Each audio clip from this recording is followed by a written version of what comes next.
شروع اللہ کا نام لے کر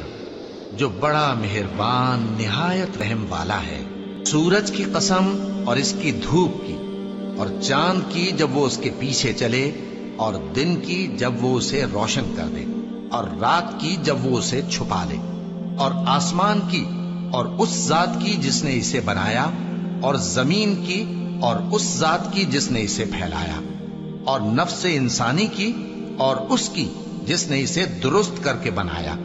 پھر اس کو بدکاری سے بچنے اور پرہیزگار بننے کی سمجھ دی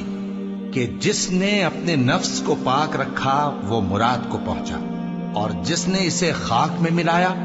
وہ نامراد رہا۔ قوم سمود نے اپنی سرکشی کے سبب پیغمبر کو جھٹلایا۔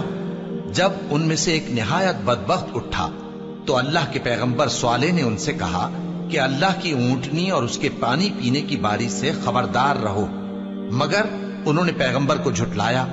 پھر اونٹنی کو مار ڈالا تو ان کے رب نے ان کے گناہ کے سبب ان کو نیست و نابود کر دیا، پھر سب کو برابر کر دیا، اور اللہ کو ان کے بدلہ لینے کا کچھ بھی ڈر نہیں۔